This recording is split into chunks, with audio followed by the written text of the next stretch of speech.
President-elect Trump's incoming chief of staff, Reince Priebus, says it'll be up to the Justice Department whether Hillary Clinton is prosecuted or not. Watch this.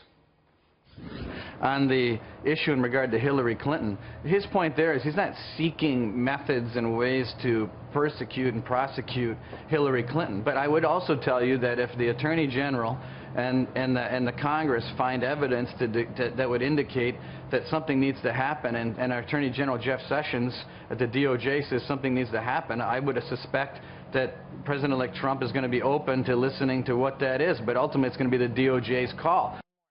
We have a poignant and special guest with us this morning, Kathleen Saucier, the mother of a Navy sailor who is serving a one-year sentence for mishandling classified pictures of a nuclear submarine. Welcome back, Kathleen. Oh, thank you, Stuart, for giving me an opportunity to speak out again. Your son did a lot less than what is accused, Hillary Clinton is accused of doing, correct? Absolutely correct, yes. Okay. Now, what do you make of this? It's possible that the Attorney General, under a Trump administration, would continue the investigation and maybe prosecute Hillary Clinton. It is possible she gets a pardon. What do you think about all of this? Well, one of the things that I've really had to focus on since the election is healing for myself and for my family, and I also recognize we need to heal as a country. Am I angry about that? Do I feel that it's a double standard? Absolutely, but there's another aspect about this that is bigger picture than myself and my son and others that maybe have been held to a double standard, is the healing of our country.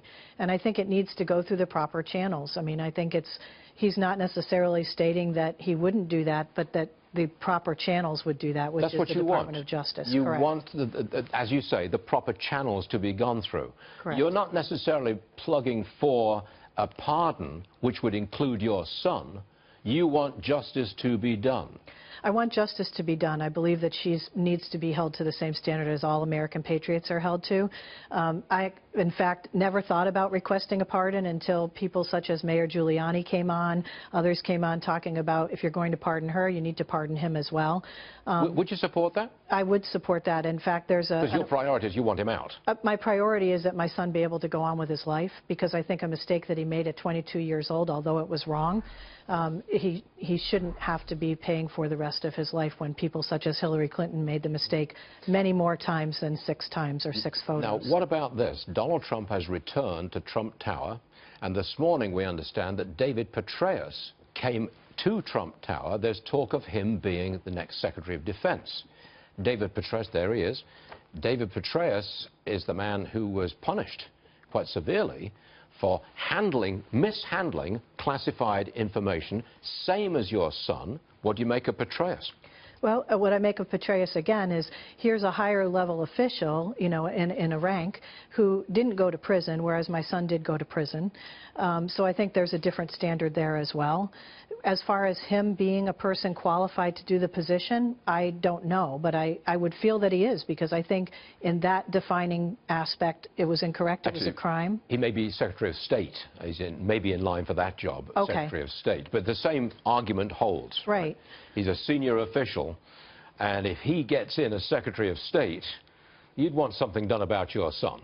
Well, I feel strongly that we need to look at what's happened and the level of punishment that my son has and what our family has gone through.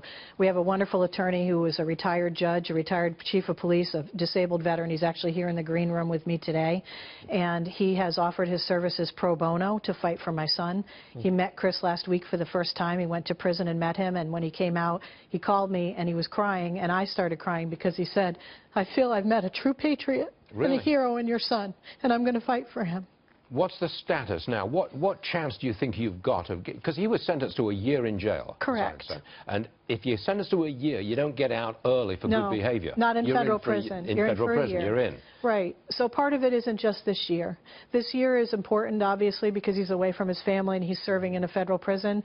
The time is the rest of my son's life. He's a young man with a young daughter. He's losing all of his benefits for the VA, for his disability, which he is service-connected disabled, as well as being a convicted felon. So a pardon isn't just about this 1 year of his sentence that he's serving right now. Okay. So it's much more than that. Kathleen, we wish you well, and we wish you well with your endeavor, and we wish you the very best of luck. Thank you. Please pray for our family and go on to our Facebook page, American Patriots Against Double Standards, where we speak out about double standards in all aspects, not just for my son. American Patriots Against Double Standards. Yes. Thank you. Thank you. God bless.